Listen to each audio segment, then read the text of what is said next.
Here's Mitchell. Last year they played a heck of a game. Missouri scored 110.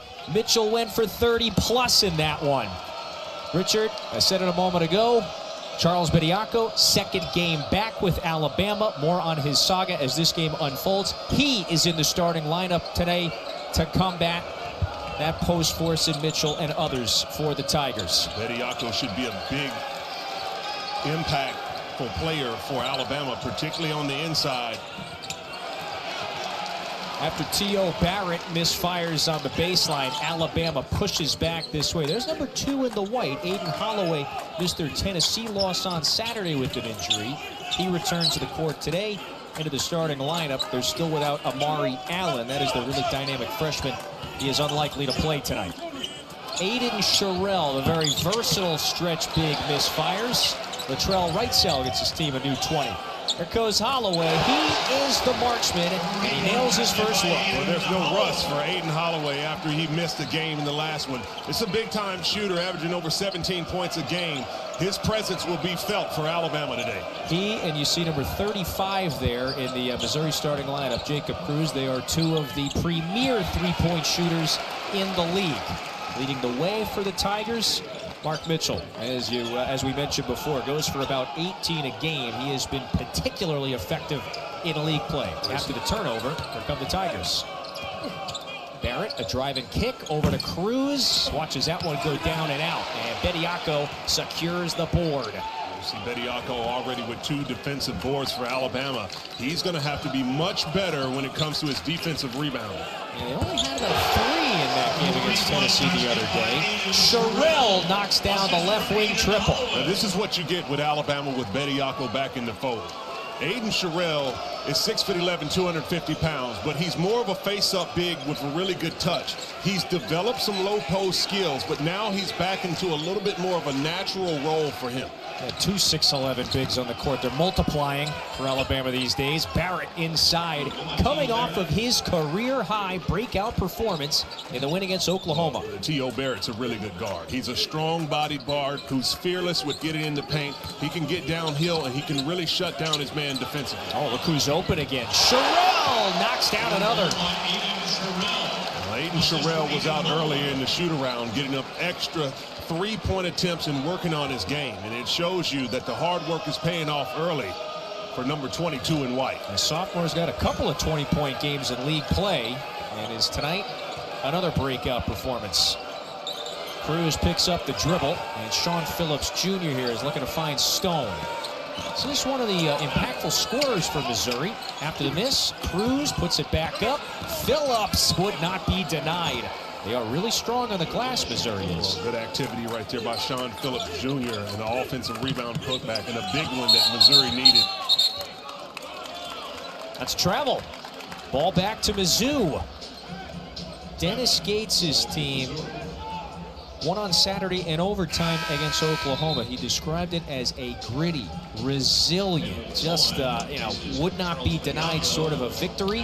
He's looking for a second straight win today against Alabama. Dennis Gates has done a phenomenal job at Missouri, particularly when it comes to motivating his players to get the best. And some seasons his teams have been riddled with injuries, and a little bit this season, but they're starting to get healthy, starting to get their chemistry, and I think they can still continue to play high-level ball. They've got some big wins in league play. There's Phillips off the window, so he's got 4 quick ones. That's a high-level move. He took his time right there on that short roll and got to a jump stop, and the extension with the lefty hook off the glass. This is LeBaron Philon. The sophomore is the league's point-per-game leader. Well, Philon can get it done in so many ways. He's going to have to assert himself. You see T.O. Barrett. That's that strong dribble move that he has. He has an outstanding physique, and when he gets you on his hip, you're hanging on for life when he's finishing at the rim. That time, Philon nearly blew past him. Taylor Bowen tees up a 3. Who was that last touch by? Mitchell saves it, and Missouri's coming back the other way. Yeah, Richard, for Barrett, he's got it right here. Second straight start, and his pass is too far for Phillips. Numbers, Alabama pushing. Holloway puts it up, missed it. Bowen ties up Mitchell.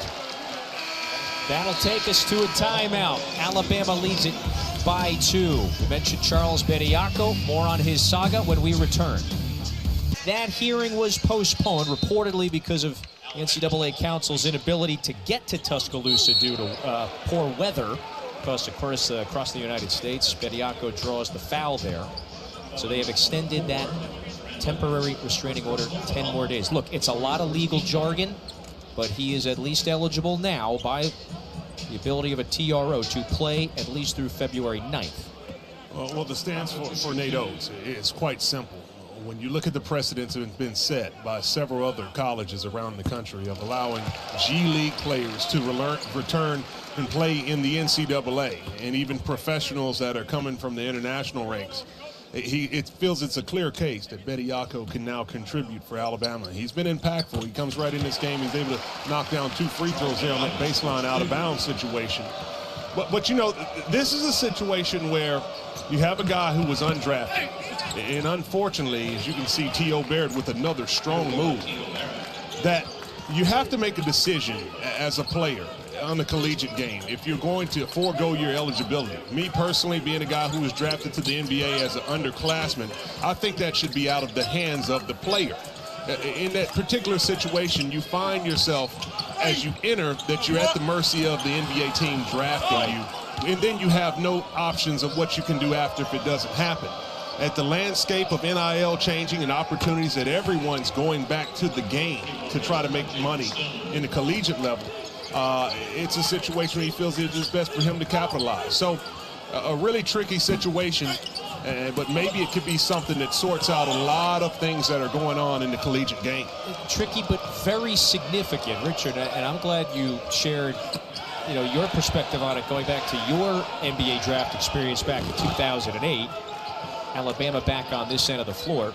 Look, we spent a lot of time talking with Nate Oates. You look at all the reports around this matter, and I think Charles Bediako and his legal team are pursuing this because they are very comfortable and very confident that based on what you're referencing there is enough precedent here where they would be able to get a favorable ruling to allow him to play the rest of the year. It's definitely, that's what I would surmise. It's definitely that. But a complex situation in the complexity of how college athletics is right now. There's a lot of things that need to be sorted out, particularly when you talk about the calendar in which that collegiate coaches have to make decisions in putting their rosters together, players who are potential NBA prospects.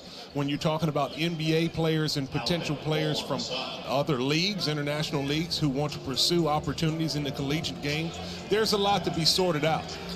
But sometimes situations like this may play a role to get some type of ruling that can make things better for everyone across the landscape, for all professionals, foreign and domestic. Yeah, we're going to look back, I think, on this week or just how this ruling plays out, and it could really shape the future. By the way, 3 seconds left here for Alabama. Phylon, a little sidestep, misses the 3, tap back up, and a rebound is secured by Trent Pierce. Yeah, you talk about making the stand. It's the Missouri defense. This is the team right here that won't blink. They've been able to finish out games. If you are the Tigers, you want to keep this game close because they have a knack for figuring out how to win games in the clutch. Here goes Mitchell up with the left. That's his lead hand.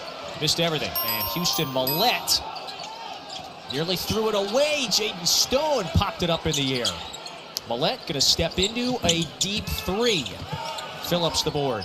And Sean Phillips doing an outstanding job offensively and defensively clearing it out. And Missouri's a team that can execute in a methodical way in the half-court set. They'll move the ball around really well and find a quality look, and they're very efficient when you talk about field goal percentage. Here's Anthony Robinson back on the floor. That is the junior from Tallahassee. He's coming off the bench today again. Puts his head down and scores it at the rim. Well, you can see his ability. He calms the team down. Terrell that time got fouled. So that is a foul on Missouri. His first personal. And just to put a bow on that prior conversation, a lot of that information we gathered today, speaking with Nate Oates, Bediako, the Alabama folks, a lot of the information that has been reported, also AL.com. Nick Kelly's been all over this. A lot of that information coming from that yesterday and today. I think in that particular situation, it's unfortunate. And it happens for a lot of players that get maybe not the best information, and you want to go to the professional ranks. I would be honest, in these deals, everyone goes to college with the goal to try to go to the professional ranks and make a living. When players enter the draft, I think the NBA should adapt more of the baseball model. Call a player up, ask them if they like the position they're picked, and let them have a choice. In a day of player agency, allow the player to have a little bit more control of where he wants to work professionally. London Jemison wants the three. Missed it. Pierce got his hands on it. And now Barrett looks to push. Robinson cut off by Philon. Pierce is open. He is a very capable outside shooter. Phillips another offensive board. Phillips doing yeoman's work down low. Seems to be in a groove when it comes to the rebounds and getting second opportunities for the Tigers. Yep, he's got 3 rebounds now in the first 8 minutes. Plus 4 points. Robinson a step back. He gets fouled. So Anthony Robinson has got 3 free throws coming up. Philon got him on the arm. Well, that second chance opportunity created from the offensive rebound. And Robinson with that really good step back move, able to draw the foul, going to the line to see if Mizzou can extend the lead. Robinson about a 70% free throw shooter. His team has got the 2-point edge. Early goings of what could be another entertaining addition on the hardwood between these two. Oh, Robinson missed everything. Let's remind you, we got a great men's hoops matchup that's tomorrow, 7 Eastern. And it features Tennessee in Athens to take on Georgia. Nate Ament leading Tennessee into Athens to take on the Bulldogs. Ament, career high 29 in that win Saturday against this Alabama team. 2 really good teams, and Rick Barnes' team is starting to turn a corner. Nate Ament is showing to be a pro in his ability as he's developing a high level of confidence. That should be a really good matchup and fun to watch with a really strong Georgia team that goes deep and plays an electric style. And you just had a front row seat to watch him. I agree with you. He looks like he has just evolved, much more confident as this year is unfolding. Well, when you get to this point of the season, you're no longer a freshman. You're a sophomore, and the growth has happened before your eyes. Philon, he has been the breakout star in the league this year. Pulls the trigger, Philon connects. That's good defense, but that's just better roll. Missouri doing a really good job trying to give some pressure on Philon. But those shifty moves, all he needs is just a little bit of a crease, and he's able to knock it down from deep. Much more fruitful start for Alabama beyond the arc in the early goings today. They struggled against Tennessee. They've hit 3 times from distance. Alabama. Cruz, the curl. Missed it. Alabama leads the conference in 3-point attempt rate at over 52% of their attempts. And if they can get more attempts from the 3-point line, then the more effective they are. They're happy to have Holloway back today. Unfortunately, no Allen for a second straight game. Jemison for 3. Timeout, Missouri. Well, the 3 ball has started to roll for Alabama. 4 of them so far in the game. LeBaron Philon, the conference's leading scorer, with these shifty moves to get freed up in a big-time bucket. Alabama with the lead. You can see the supreme level of confidence in his eye, and he's able to make all of the right decisions. You throw Bediako in the fold now, and I think this is only going to make LeBaron Philon look much better. You know he can score the ball, but the playmaking ability of having a legitimate lob threat on every single possession really is going to elevate his assist numbers.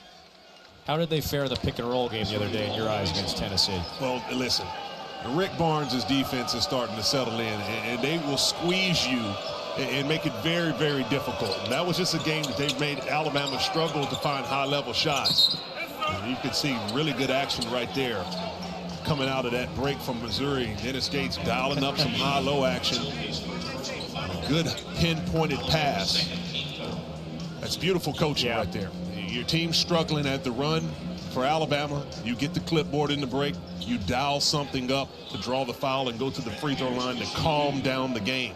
No surprise, two really savvy coaches, by the way, going head-to-head again today. So Pierce back at the line. That foul was on Reitzel. And that was his first. Trent Pierce, it's really nice to continue to see a healthy Trent Pierce, the junior captain from Tulsa. Missed all of the non-conference season. Has played in now every SEC game to this point. Had a big three on Saturday, I would say. Well, he makes a big difference. Yeah. And at 6'10", he can get off his shot and anyone around. Bol Bowen might have had that one partially tipped by Phillips. And then a foul on the inside. That's one right there with Bediako's presence to get this offensive rebound. If you're Bol Bowen, you're catching this ball in a short roll. You have options. He really can throw that right at the corner of the square and allow Bediako to get the alley-oop. So when you're reading in the screen roll situation, you have to read where your advantages are. If Phillips steps up off of Bediako, you throw the alley-oop. If he remains stuck to him, then you finish it yourself. So it's quick decisions that you have to make from your power forwards and, quite frankly, from all five players on the court to make the best decision to be effective. And Nate Oates let us know that earlier today. He was going to put Bediako in the starting lineup against some of these really clever Missouri front court players. So Bediako gives his team a 3-point edge.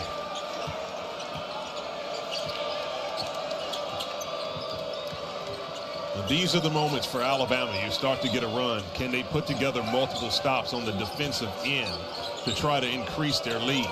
You know, they have a tendency to relax a little bit. And Missouri's a team that will continue to put strong pressure on you, particularly in the half-court set. Philon looking to take it away. Jemison knocked it loose for a moment. 5 to shoot. Deep one. And then a foul. That's going to go against Robinson.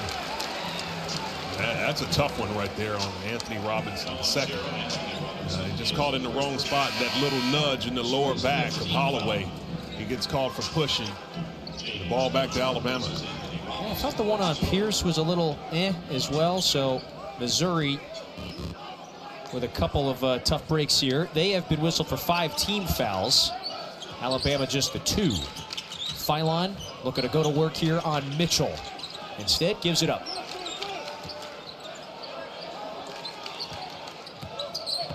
Philon, crafty, clever, inside, missed it.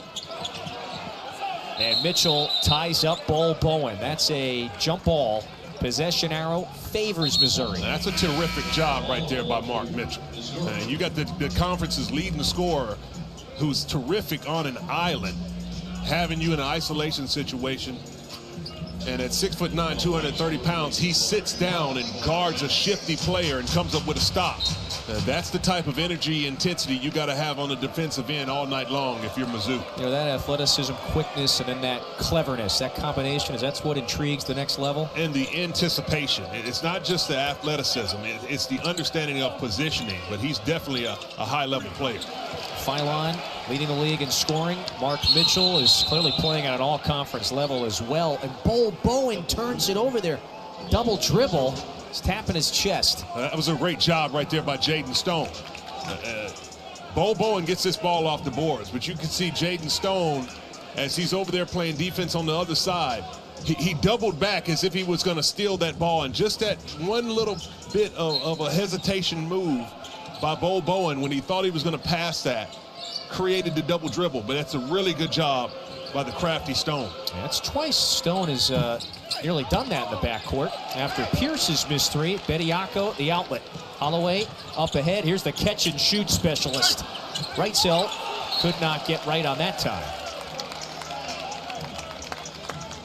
And Reitzel, really good shooter, returning after a year being out with injuries. You know, he's a much better shooter when he gets his feet settled. I mean, he can hit that shot running full speed. But taking its time and the ball coming back to him after it being in the half court, the percentages go up tremendously. 14 points for Reitzel in his return against Tennessee the other day. Had missed the prior 3, leg injury. Alabama, they get him back, but they're still not whole. Allen misses a second game today, second straight, rather. Barrett front rims that one. Into the corner. The Tide up 3, looking to extend it. Holloway misses. Bowen, the hustle, and they will keep it here. A really good job there by Taylor Bowen. Rebounding out of your area will be at a premium, and you can see him turning on the Jets there and coming up with that loose ball and another possession back to the Tide. Getting a little bit of coaching from Nate Oates. He's had a few possessions defensively. You have to make sure you're locked in and engaged, finishing with quality box outs. That's a blue-collar point, offensive board. Do you double the value if your team scores maybe on this end? As Wrightsell wants the 3 offline. Still free, and Millette secures it. Holloway to the rim, high off the glass, and it bounces out. Several good looks for Alabama there on that possession, but here come the Tigers. Stone, too much space. Jaden Stone drills it. It's a great shot by Jaden Stone. He catches Holloway sleeping, not in denial. You allow a really good shooter to get an easy shot from the top of the key. He's one of their better three-point shooters, 40% from distance. Wrightsell finally hits. Now you see how it happens with Latrell Wrightsell. Alabama takes their time offensively. The ball goes from one side to the other, and that momentum that Wrightsell gets to have to step into that three-pointer is what allows it to be on target. Mitchell on the other end, he's so clever at getting to the free throw line. He will be there when we return. Well, Aiden Holloway not in a good defensive position, caught napping, and you can't do that with number 17, Jaden Stone. He's locked in and he's loaded. Got a good game in Tuscaloosa. The balance that they provide has clearly been shown for the Tigers. Dennis Gates was half kidding earlier today when he goes, we're getting back to 100%.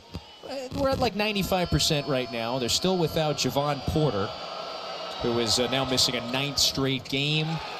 Timeline for him still up in the air. He was a bit more active today in their shoot-around, which was definitely a step in the right direction. So after the miss at the line, Alabama by 3 on this end. Sherrill, that shows his versatility. That's beautiful right there. Outstanding recognition for the sophomore. He's banged out 2-3 balls earlier in the game. And when he did that time, you have to respect it. That pump fake gives him the easy alley in the lefty finish in the paint. He continues to blossom this year. Mitchell, though, straight to the rack. Mitchell, too strong. First basket of the night for the senior from Kansas City. Well, Mark Mitchell is fearless, and he's going to take it right into the chest of the Alabama interior defenders. And a great day against Oklahoma, as you see. Jemison drills the 3. That's his second. Alabama already getting hot from outside. They struggled against Tennessee shooting the 3 ball, and now they're able to get things going early in this ball game. Well, they got 6 here in the first half, and that's what they finished with against Tennessee. Wrightsell in transition. Phylon, ball fake, puts it up. That one's offline. And that's one he wishes he had back. Did a great job of using that pump fake to get the defense out of his way. Always on balance and shoots the shot that he wants to shoot. Nate Oates bemoaned after the loss Saturday, we need to generate better looks. Are you seeing that so far for Alabama? Yes, and it's by way of the extra pass. You can see Aiden Sherrill, he knocked down 2 3-pointers earlier, and that time you got to respect it. And a great use of fundamentals and understanding of the game to get all the way to the basket. You touched on Alabama getting quality shots, and in their last outing against Tennessee, only 9 assists. And this is a team that has to move the ball much better and share it. When they do that, then the shooting percentages go up. The balance and distribution of scores increases, which makes it much more difficult for them to guard. They've been able to implement a little bit of that game plan tonight. And you just saw it. Good call. 7 of their 9 makes assisted. 6-point edge. Phylon coming to double. Robinson is open. Back out to Mitchell. That's a good job by Taylor Bowen. Oh, wow, shot clock was running down. Yep, that's a turnover. That right there is really good defensive execution by Alabama and knowing personnel. Well, Mark Mitchell is not a three-point shooter, only 28 three-point shots on the season. And Taylor Bowen, with a short clock, rotated out short on him. He didn't run him off the line, and I think that little bit of hesitation, Mitchell thought he could use his pump fake and get to the basket, but it made a big difference right there in Alabama with the turnover on the shot clock violation. Mizzou 39% shooting thus far, that's all. Right cell got his man in the air. The three is pure. Oh, Alabama's starting to get in the groove. And when you know that you are a team that's prolific from outside, the team must honor your shot fake, and they're utilizing those fundamentals to get cleaner looks. Largest lead of the first. They're up 9. Stone is trying to barge in. Stone missed it. Alabama secures it. They're in a groove now, and on the run. Here's Philon, the lob to Bediako. Timeout, Missouri.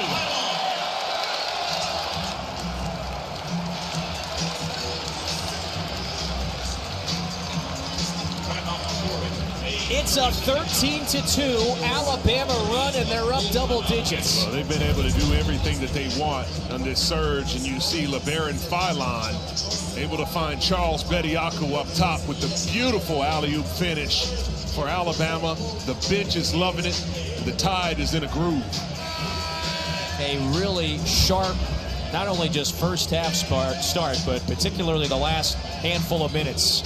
Well, the 8-0 run. Yep. And it's been sparked by Alabama having really good recognition of the Mizzou defense. You're catching the ball on the perimeter, and it started off with that great play from Aiden Sherrill. You've knocked down 7 3-pointers in this ball game, and many of it has been able to take place because you're using your shot fake, getting the defender out the way, or you're making the extra pass to the tune of 9 assists so far, already matching the number that you had in your last outing against Tennessee. Now, I'm looking to see what head coach Dennis Gates and the Missouri Tigers will be doing as far as making an adjustment. They came out of that last timeout that he called, dialed up some pretty good action to get fouled into the free throw line. I'll look to see them executing some of their high-low sets right now. Bama's putting some pressure on him, too, on this end of the floor. Last few possessions. Oh, Robinson dribbled it. Did he dribble it off his foot? Robinson's got some words here for the Alabama bench. That one is out of bounds. Ball to the Tide. That's a tough one right there for Robinson as he dribbled it off his foot. They had a really good designed action right there with Cruz coming back up off of a double screen that the shooter at the top of the key. We'll keep our eye on that one. Look for Dennis Gates to dial that one up later in the game when they need a three-pointer. Alabama foot on the gas right now. Right cell hits Bowen. That's a really nice backdoor cut. Well, good job on the recognition. It's Bowen. He's driving strong side. The defender had their head turned. He gets on a beeline right to the basket. The dime leads him to the layup. Somebody's got to try to end the drought here for Missouri. Mitchell dials up the three. Stone the board. He was on the end line. And so nothing really breaking Missouri's way the last few minutes. And that's where you see where those short closeouts on Mark Mitchell on the three-point line have been effective. He's a really talented player. I think if he steps into that three ball with a little bit more confidence and not shoot it with so much hesitation, he'll be a much more efficient shooter and a much more confident shooter. Yeah, it's definitely the one weakness in his offensive game overall. He does so much well. So after the giveaway, now Mitchell has it. He can push. Mitchell back out to Robinson. Robinson from 15. Not that time. It's a now more than 3-minute scoring drought for the Tigers. Look who's open. Bowen. Mitchell's got it.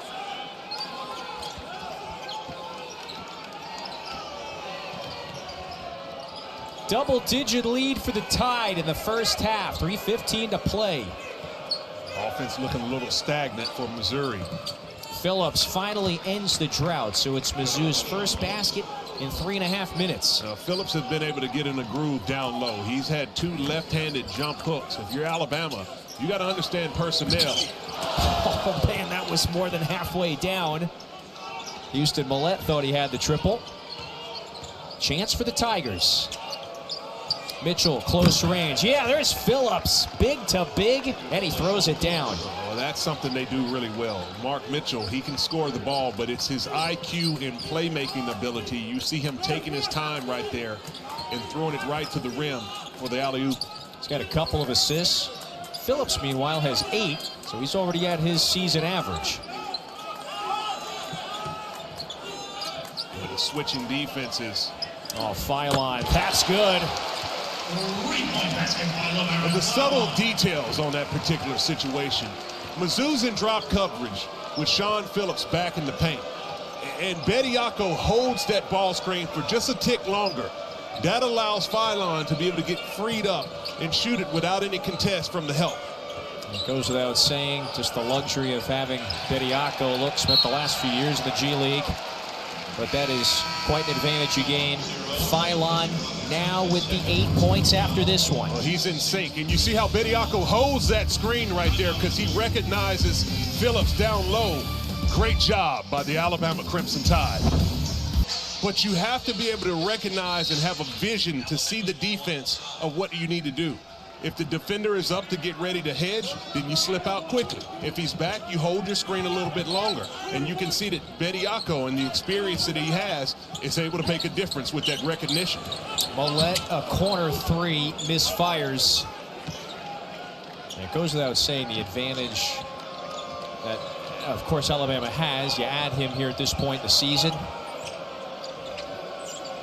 Well, you know, it definitely is a significant player. But Bediako, 23 years old. Yeah. You know, there's plenty players on the court that have, as far as age is concerned, and experience in just playing the game. But sometimes playing against higher level opponents gives you reps that you just can't quantify.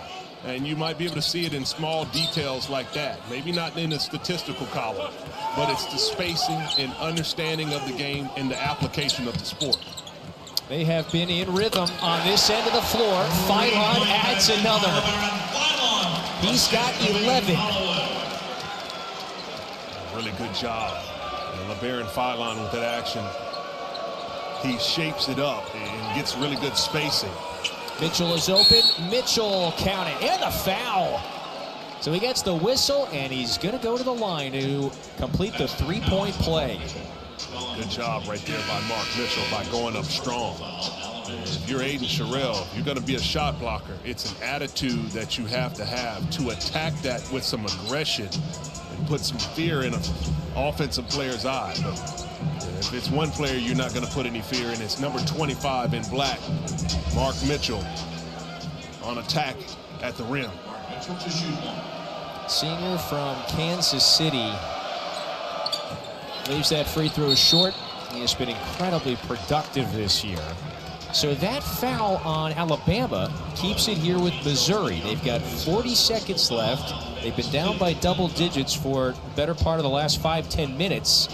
Can they string a couple of baskets together, tighten this one up before the break? Well, you got to get the ball back to Mark Mitchell. He's been struggling shooting, particularly 0 for 3, but he makes good decisions like that right there to find where the advantage is. He's a creator. Let him operate. Right into a whole bunch of traffic. Over to Sebastian Mack. That's a long 2. Phillips draws the foul. So that is the 16th foul on Alabama. They inbound it again. That's on Bediako. That's really good work by Sean Phillips. And he has 2 offensive rebounds in this game, but you credit him with another one right there. That activity of being relentless to fight around his man to give his team a second opportunity. He's been doing that all night long. So pardon me, they say he was in the act of shooting, trying to tip that one back in. So he does go to the line for 2. This is definitely his undoing. He's less than 50% from the line. He has been very impactful, though, in the paint in the first half for Mizzou. If you're Alabama, you have to have a little bit more of a spirited effort of boxing out Phillips. And he goes 0 for 2 from the free throw line. And this is an opportunity for Alabama in the last seconds to see if they can capitalize. And all that said, they got a chance to extend this lead. I'd go screen roll. T.O. Barrett's a really good defender. I'd get him off the ball. Yep. Phylon pulls it, missed the 3, 4 seconds. Quickly to Barrett. He's got another dribble here. Barrett from half court, missed it. And Alabama takes a commanding 13-point lead into the break. Went on that 13-2 run at one point, and that opened it up. Phylon finishes with 11. Let's go to the solo act. Peter Burns in Charlotte. Peter.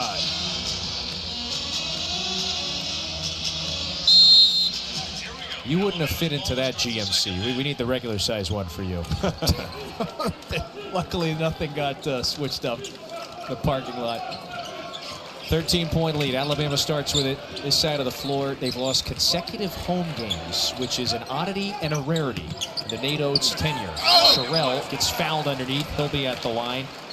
This program, they have not lost 3 in a row at home in nearly 14 years. It has been a while, so they've got the upper hand here after 20 minutes, trying to get back above 500 in league play. That foul was on Phillips. So Sherrell, a sophomore from Detroit who continues to blossom this year, now has 8 points, make it 9.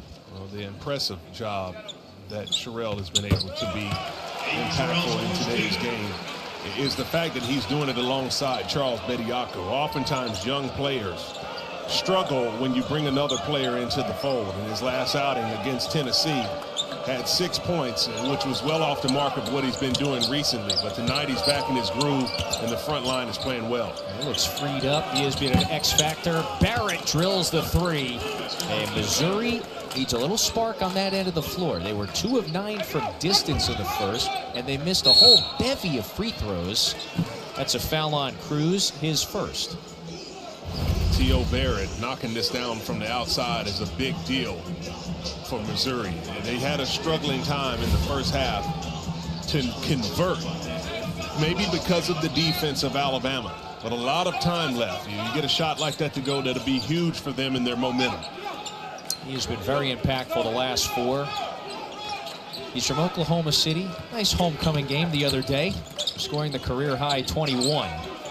Bediako, oh, there's a spin. Yep, that's just a pro move there on Phillips. So Bediako goes to the line. A really good job by Charles Bediako, and they gave him the space to operate. He uses the leverage of Phillips against himself, and then he gets that quick spin off the baseline. Just not able to make it on the reverse layup, but a really good move in the low post. Again, second game for Bediako, back in the Tide uniform, is with the G League affiliate a little more than a week ago. Temporary restraining order extended 10 more days. So women's hoops matchup on Thursday features Auburn and South Carolina. That is going to be on the Plains. That's Thursday night. And the 3rd-ranked Gamecocks, they had a big-time win, yeah, against Vanderbilt on Sunday. Defeated a top-5 Vandy team by nearly 30. Yeah, the Don Staley squads, they really flexed their muscle against a really good Shea Ralph and Vanderbilt team. Michaela Blakes, Albrecht Galvin. That's a really good team.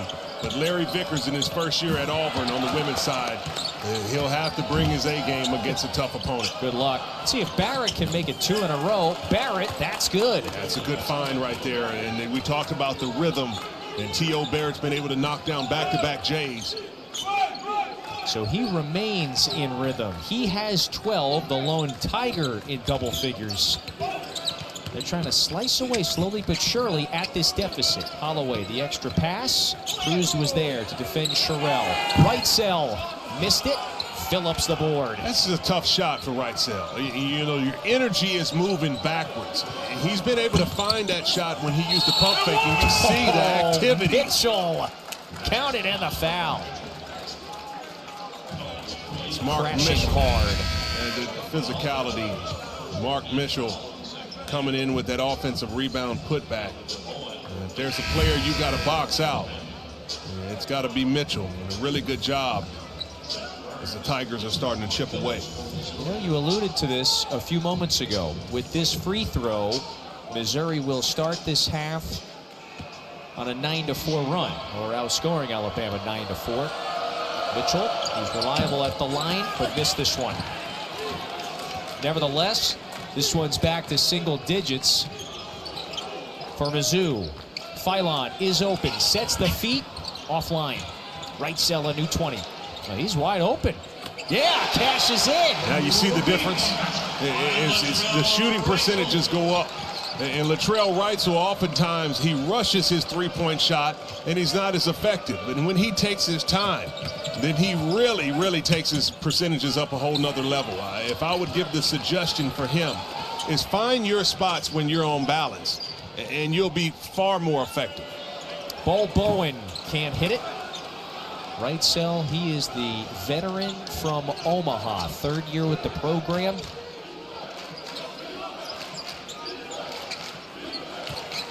Mark Mitchell puts his head down. That one was jarred away. Up ahead to Holloway. Transition three. No. And not a fan of the decision right there of Alabama. You get a steal and you're going down 2-on-1. You got to get in your running lane and finish that with a layup. Pulling up for a three ball. Not the best option. It was almost a 2-on-0 there for a second. Missouri, though, can't make them pay for the transgression. So Jayden Stone, 2 of 7 from the floor. There's a lot to Bediako. Just put it on the reel. There's another. In another situation with Bediako. A lot of people understand screen roll basketball, that you have to play with speed, but it's really about tempo. And he changed up the rhythm when he set that screen. He got the advantage of 2-on-1, and that created the alley-oop. So it's another double-figure game for Bediako. He has 10. Mitchell is going back to the free throw line, scoring close range again. And Mark Mitchell, he's just a bull down low. He gets the mismatch that he wants on a much smaller Taylor Bol Bowen and takes it right into his chest. And that explosion when he goes up to finish it gives him the opportunity for the and one. He's top 10 of the league in scoring. He's showing his versatility today. 8 points, but also the 5 rebounds, 4 assists. So here's been the bizarre turn today for Mitchell. He is 0 of 4 at the line. And the made free throws for Missouri would have been a game changer. You know, it's They've puzzling. missed 9 now. So they're down 11, or make it 12, pardon me. Now look, you can't, not as if they would make all 9, but. No, that's the difference. Yeah, that partly is the explains, yeah. Wrightsell, patient, back into the paint, flings it out. Noah Williamson is open, left the 3 short. No one blocked out Phylon. And so there's another whistle. 4th team foul on Mizzou. Bediako, he loves it.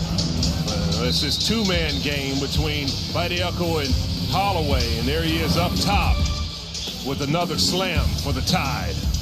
Very important detail in all this. It is why the NCAA initially denied the eligibility waiver, citing that provision, of course, saying, look, when you keep your name in the draft, you forfeit your remaining eligibility. Now, his legal team is citing, as you referenced before, there's a lot of precedent that says his legal team here could have a case against that, considering that provision is based around amateurism.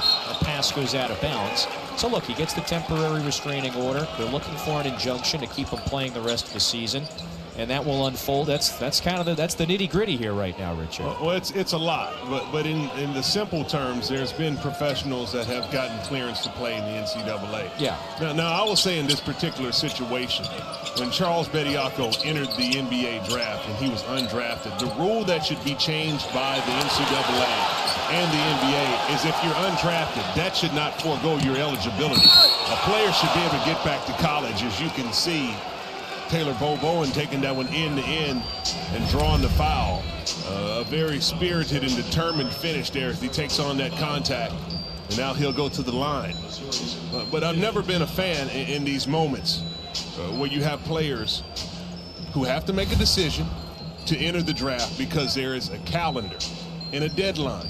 And the NBA sets their deadline in the calendar because they have the playoffs. The college coaches have to make a decision of when they're going to start recruiting and give a scholarship to someone. So you have to declare, and then you're at the mercy of the NBA to select you. And then when they select you, or if they don't select you, then you have no options.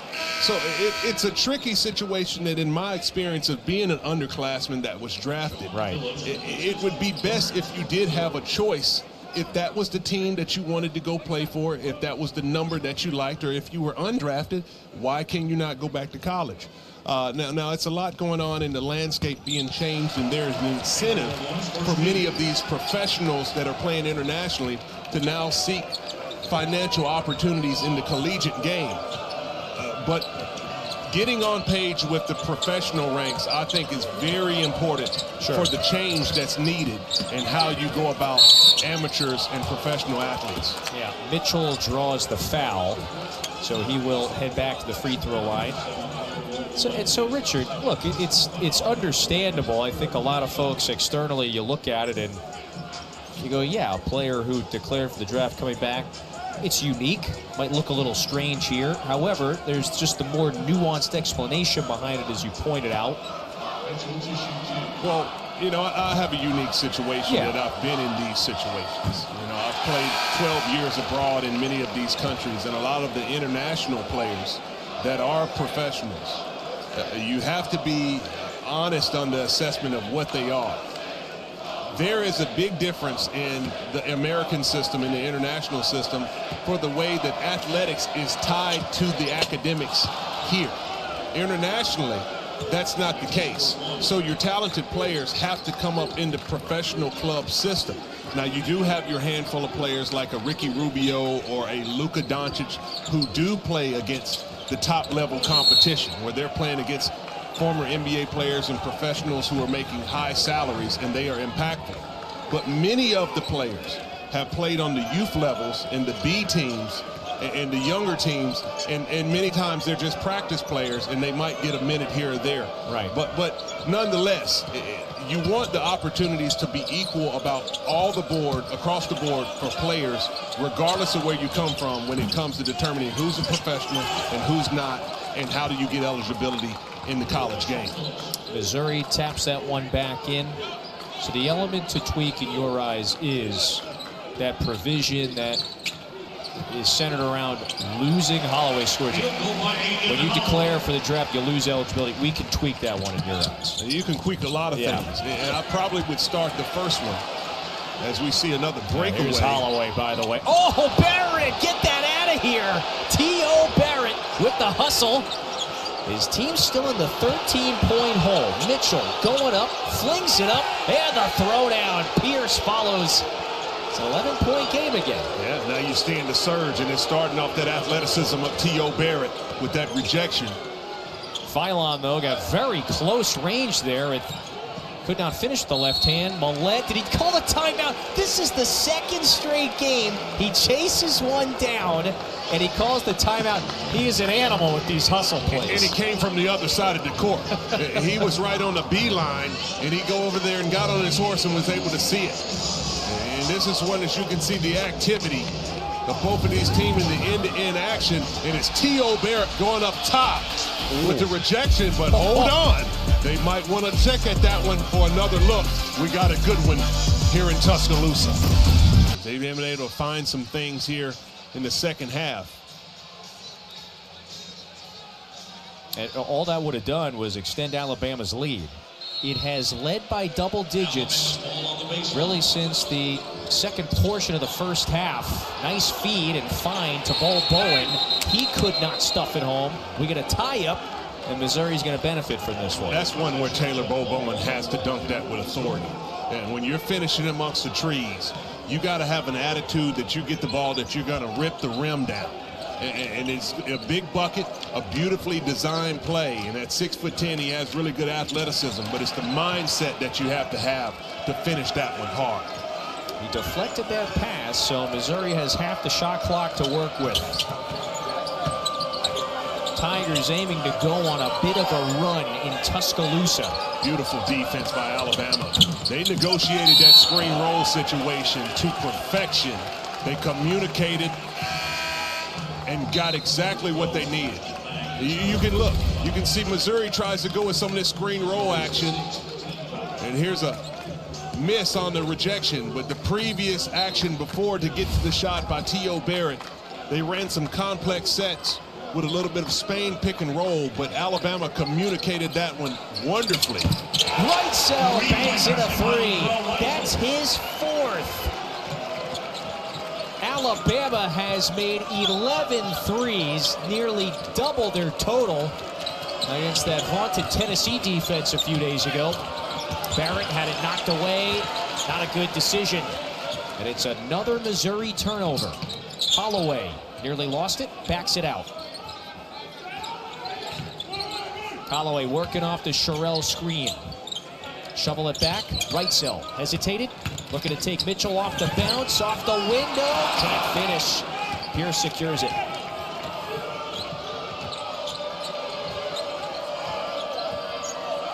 Missouri desperate now in a 14-point hole. Sebastian Mack getting some run. A lot of time left in this game, but if they can execute right now and get some quality looks, then it can really help them out. Mitchell up with the left. No. Holloway foot on the gas. Pauses. Wrightsell puts it up. Puts it in. And there you see the patience in that transition attack by Alabama. And Alabama's coming down in transition with 2 behind in Missouri. They have the numbers. And Aiden Holloway's able to find a streaking Latrell Wrightsell, and he does the rest. Until Selection Sunday. So our officials are taking a look at the left side of your screen. Phillips, and I believe that is Wrightsell. They get tangled up. Alabama has been charged a 30-second timeout for an appeal. Play will continue where we left off. All right, so Nate Oates, nicely explained that time by Bart Lennox. Nate Oates was appealing to the officials to go take a look at potential contact underneath the rim. They lose the timeout. That's the penalty if your appeal is unsuccessful. Yeah, and I agree with the officials on this call. This is a 7-foot Sean Phillips Jr., and he's getting boxed out on the V-back by a guard, Latrell Wrightsell. He's just going into his frame that he normally would. It's going to be some contact when you come down there with the big boys. And that time, unfortunately, for Latrell Wrightsell, he caught the brunt of it. But a good job by this officiating crew. I don't think that was a foul at all. Nate Oates has not been shy with his appeals and challenges this year. You got to use all of the things that you have. These are tools that they're helping you, that you can utilize, that you can get an advantage in the game. And Nate Oates and his staff thought that that was something that could be elevated to give them an extra possession. Wrightsell knocks that one loose. A really good job right there by Latrell Wrightsell, playing 3/4 around, getting the deflection. And you can see Jacob Cruz immediately saying, point it up. I'm 6'8", throw it up top and put it right there so I can get the ball. Missouri in its biggest hole of the evening. They've only won in this building one time. That's it. They're 1-8 in Tuscaloosa. That'll stay here, but 5 to shoot. That only win in this building was back in January of 2018. They have got to climb all the way back here with 11:26 to play. Let's see what kind of quick hitter they got designed on this BOB. 3 to shoot. Robinson a step back, offline. They just have not shot the ball effectively enough here to hang with Alabama today. Less than 40% from the floor, and they've struggled from distance and at the line. Oh, Philon, get out of his way, but he missed the layup. Well, he dished out a little too much physicality trying to clear out the space, and that caused him to miss his own layup. I'm surprised they didn't call the offensive. Nevertheless, they're back on this end of the floor. Wrightsell, he's got 5 threes. Extra pass, the corner, Jemison right back. And they're going to continue to move it.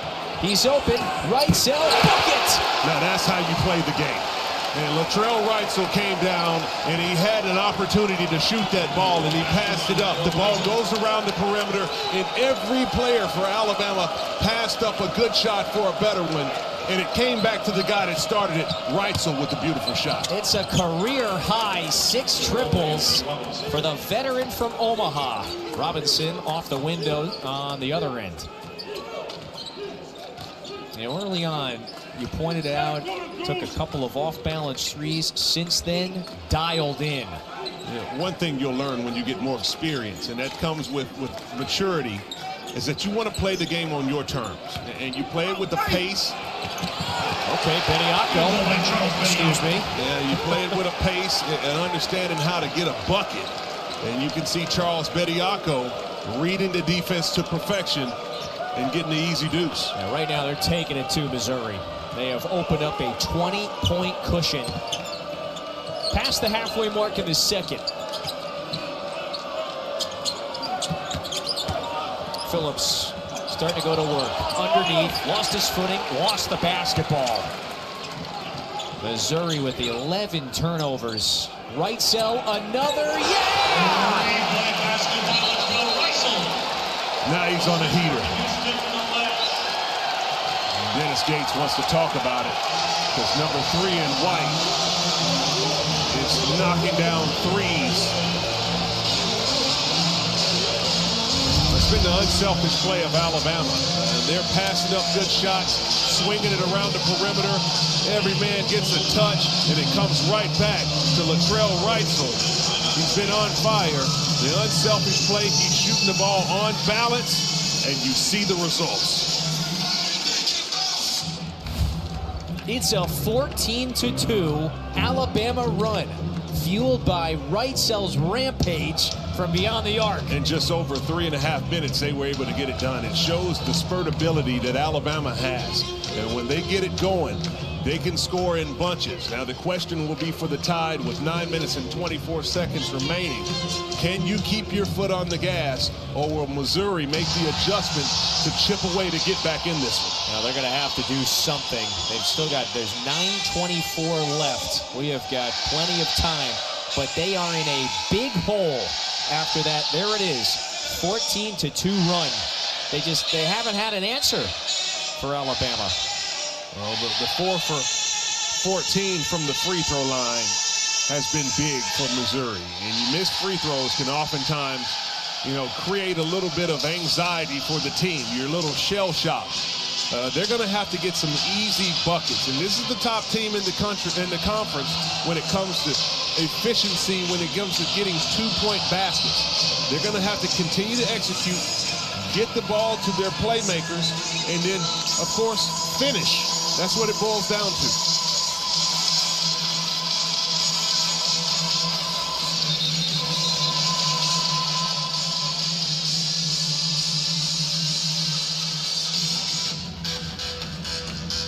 It's a season high, tying 21 for Reitzel. The discussion just around the program this week, Nate Oates had been very vocal about it. Look, we can't afford to lose, let alone another SEC game. We don't want to lose another game in this building. They haven't lost 3 straight in Coleman in Oates' tenure as a head coach. Last time that happened was almost a decade and a half ago. Jemison misfires. Now the player that is trailing the play, it is Charles Bediako. I missed it. He was slow to get up, but clearly took a tumble there after that latest sequence. I think he's telling everybody, I'm okay. He took a hit and just need a moment to catch his composure. But nonetheless, you touched on the ability of Alabama. This is a team that has enough talent that they can play with anyone. They've played a tough schedule this season, and they've dropped some games against some big-time teams. Purdue, Arizona, to name a few.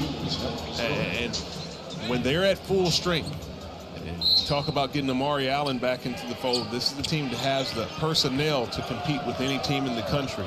But they're going to have to get their chemistry together very quickly as they start to get healthy. Now that has been the recent bugaboo. One player is hurt, somebody comes back, another one goes out. There's a lob up top to Trent Burns and a very gentle wedgie. Usually it's a little more emphatic than that. Ball back to Alabama. They got the arrow. Definitely so. It's talk about that chemistry and getting the team back together. When you have a deeper roster, in many ways it can be a challenge. You have to learn how to work the minutes that you have. May the minutes that you get be 5 minutes, 15 minutes, 22 minutes of playing time. Are your minutes effective and impactful? Did you make a difference while you're on the court? Reitzel, nice find that time. Sherrill is going to go to the free throw line. And so, yeah, there you see on the far left, Amari Allen has missed his second straight game, lower body injury. Nate Oates thought he would be back soon. We'll see if he's going to be ready to go Saturday. But so today, Holloway, active. Allen not able to play. You know, I think it's worth noting, all three of Alabama's SEC losses, they've been down at least one starter. And he's a big-time player. You talk about Allen, a freshman that's intriguing for a lot of pro prospects and scouts in the building to check him out. He can guard a true two-way player, really tough. He can hit shots from the outside, rebounds well. So he's a big part of what Alabama can be. But when he gets back into the fold, can the team continue to grow as far as having a synergistic style of everyone bringing their best in the same direction?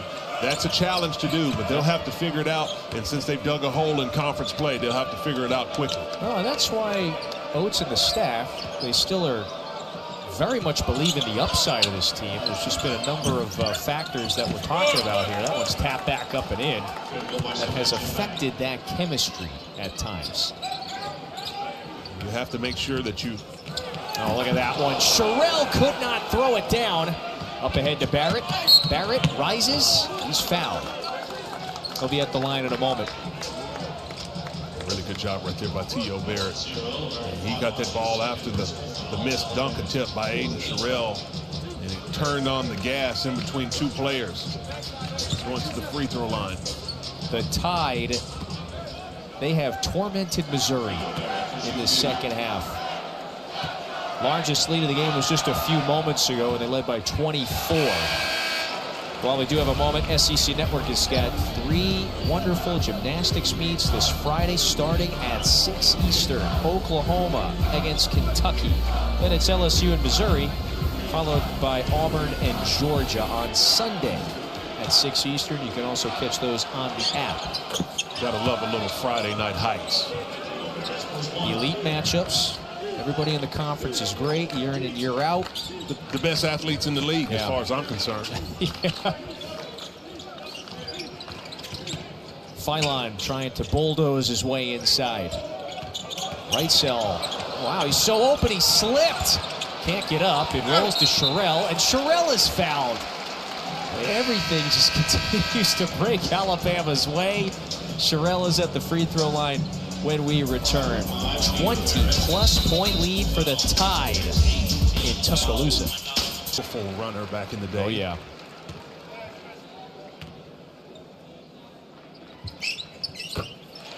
Aiden Sherrill scores 2.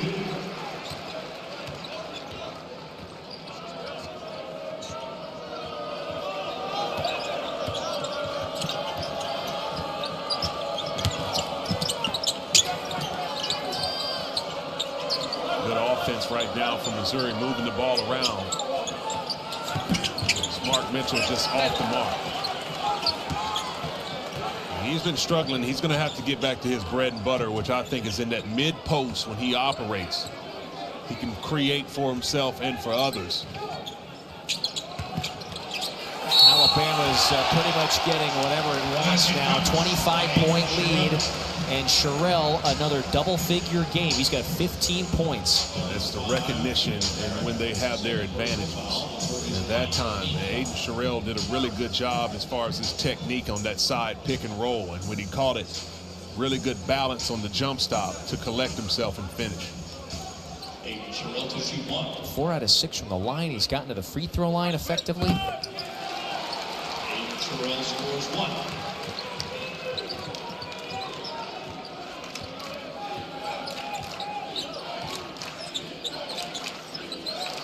Well, what stands out most about Alabama's performance to this point? That they've continued to put their foot on the gas. You know, their problem this past season, or this season, has been they've been able to get leads, and they're not able to continue to guard. They guard when they're playing good offense, but this game they've still been able to get stops. You're holding Missouri to 39% from the field and doing a really good job. Now, Missouri's had a lot of self-inflicted errors at the free throw line. They've been 5 for 16. But Alabama's starting to play a complete game with balance on the inside and outside. This is Randall, the rookie. Throws it up with the right. Cruz is there to clean up the glass. You know, and a lot of those missed free throws very early in the game. That is the bizarre figure. Now, Missouri has not been as quality free throw shooting team as a year ago, but they're really on the wrong end of that. Philon's going to the line for one more. There's Philon, and he turns the corner for his 13th point. And Alabama with a big lead, but I'd look for Philon, the conference's leading scorer, to start to turn it up here in the closing moments of the game. You know, anywhere Philon goes these days, the scouts are there to watch. You know, Trent Richardson is in the house. Got national champ, All-American, Tony Delk. He's a scout for the Nuggets. He is here in attendance as well. SEC Player of the Year, Final Four Most Outstanding Player, had a great NBA career. Really good player for the Wildcats. Philon, of course, with all of the next level buzz. You mentioned it before, Amari Allen, the freshman. Boy, he has turned some heads at the next level. Another bucket that time for Stone. Allen out today, second straight game he has missed. And it does appear to, like most on the Alabama side, they're optimistic he's coming back soon. Not a long-term absence by any stretch, barring any setback.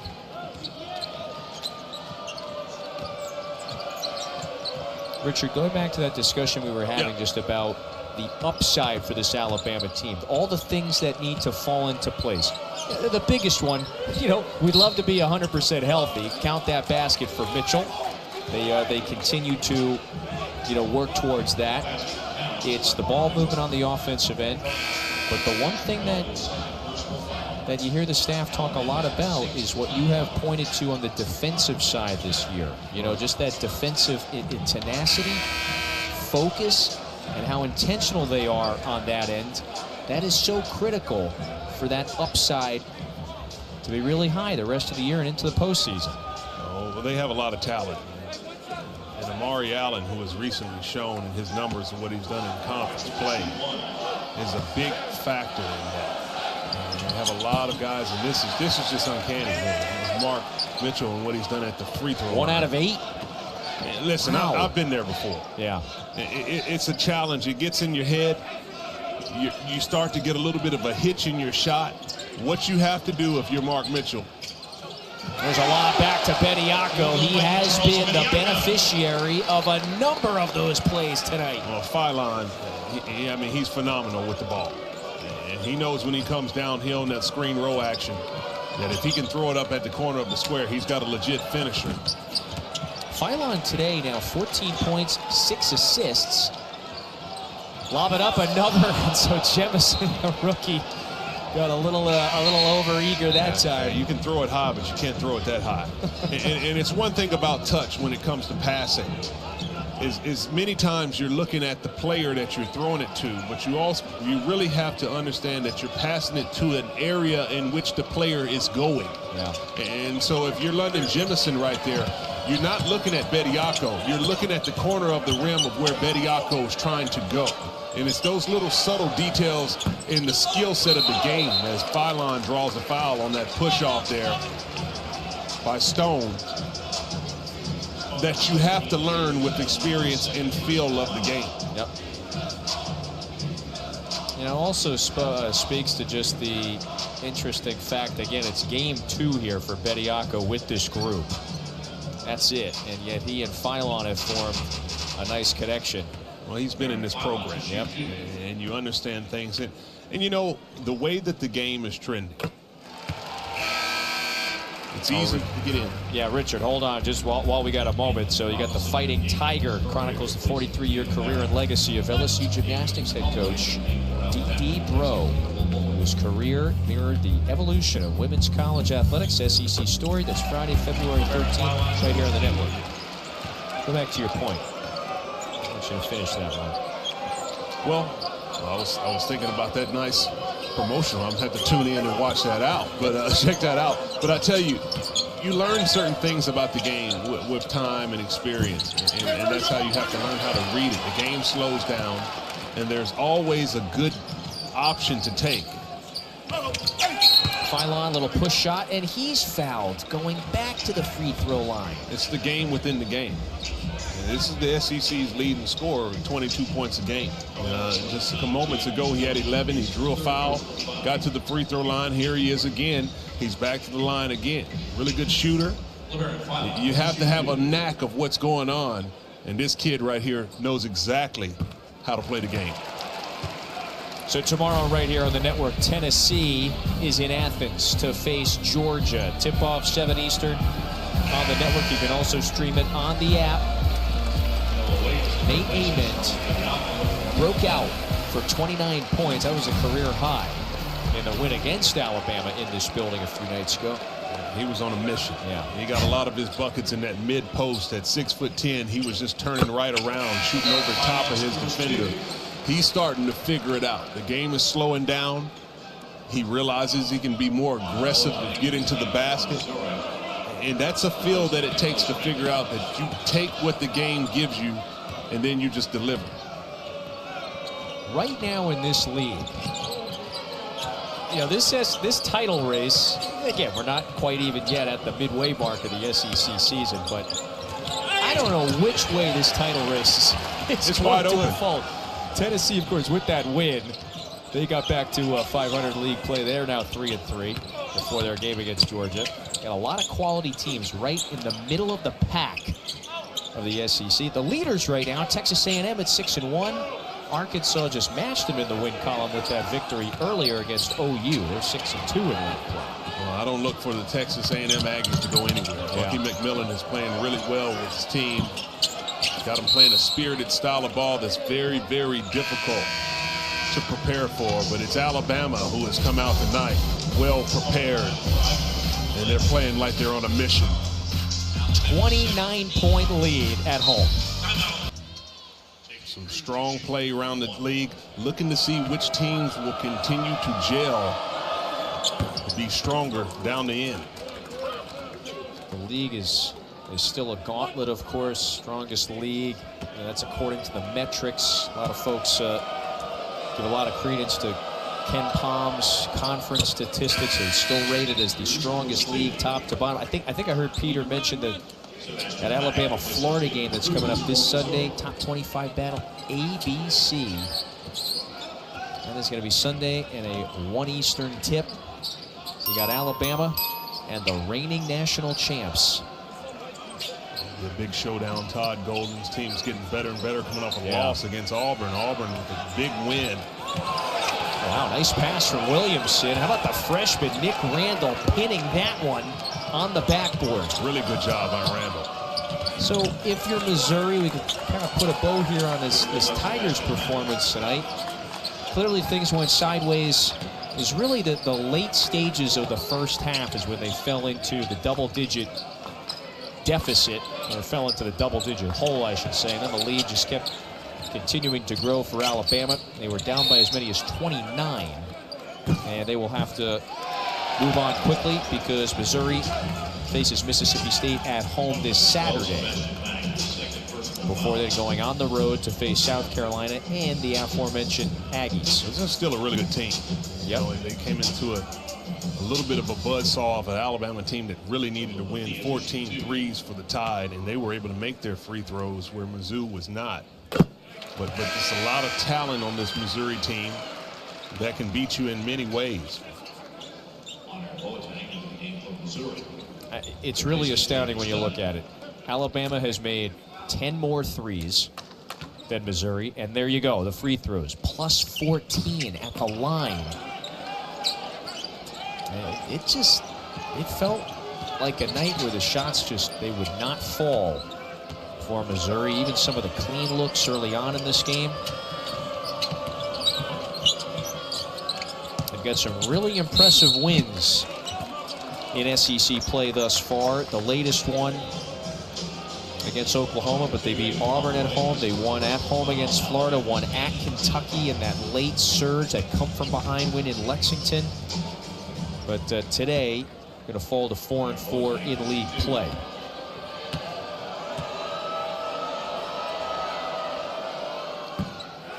So after South Carolina's emphatic victory over Vanderbilt a few days ago, it will be on the Plains to take on Auburn. That's Thursday, a 9 Eastern tip on the SEC Network.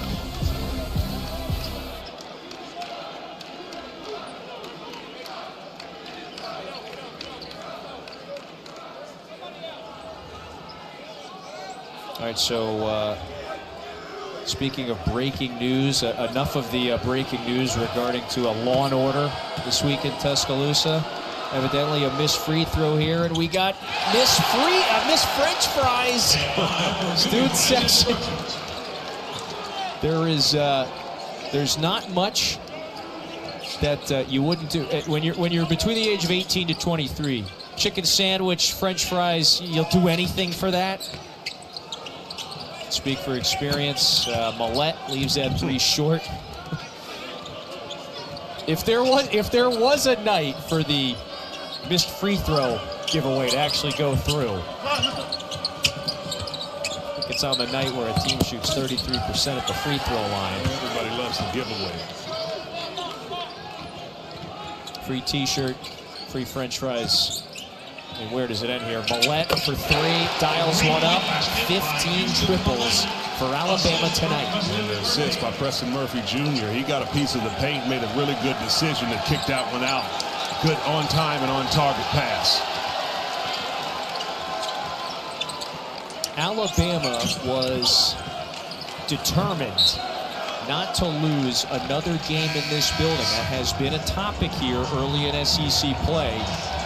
They lost against Texas a couple of weeks ago, lost in this building against Tennessee on Saturday. Jacob Martin, as you see, comes out of the floor for the 7th game this year. And so they were determined not to drop another game in this building. And they defend home court. They've got the huge lead here with a minute to play. Burns can't hit it. 220, lob it up. Trent Burns barely, he's 7'6". He barely got a leap on a lob pass when you're that tall. He has a lot of potential.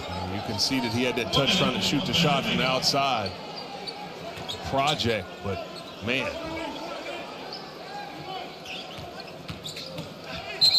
For the Crimson Tide, it'll be now 3 wins in their last 4 after those consecutive road wins as well. Last week against Oklahoma and Mississippi State. And so it will get to 4-3 in league play.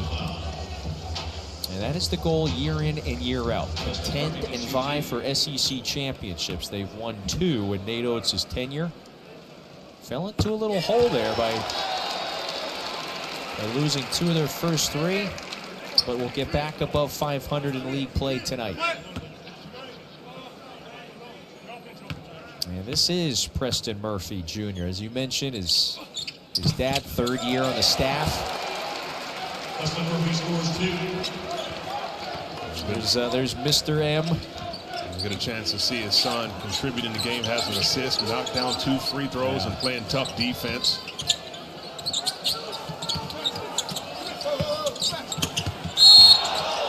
Martin called for the foul.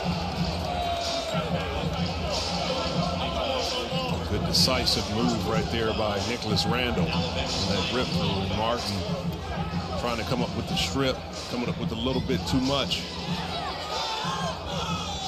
I'll ask you one more time just before we get out of here. What was most impressive? What stood out the most today about Alabama's performance? Well, just an end-to-end game.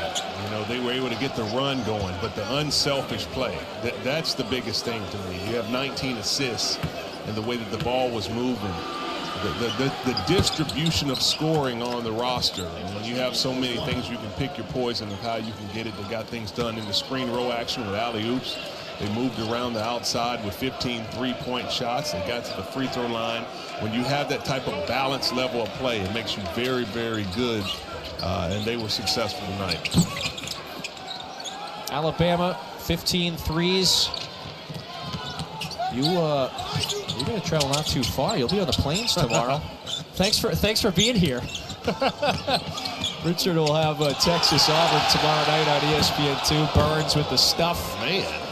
That was an emphatic one. But Alabama scores 90, hits 15 triples, powered by Latrell Wrightsell's breakout 21-point game. He nailed a career-high 7 threes.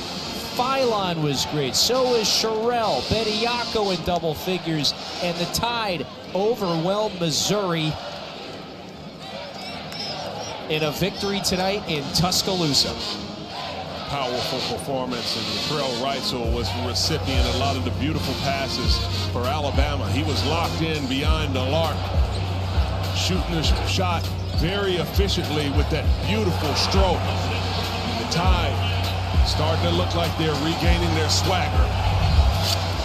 One of their more emphatic offensive performances today. 5 of those 7 threes coming in the second half. He went on a rampage, and there was a mini stretch where when he popped off, it just felt like Alabama had taken too big of a lead for good. And Missouri, of course, has had a number of impressive wins to date. They just could not dig out of that large hole. And so Wrightsell, he will talk to Peter Burns in the studio in just a few moments. So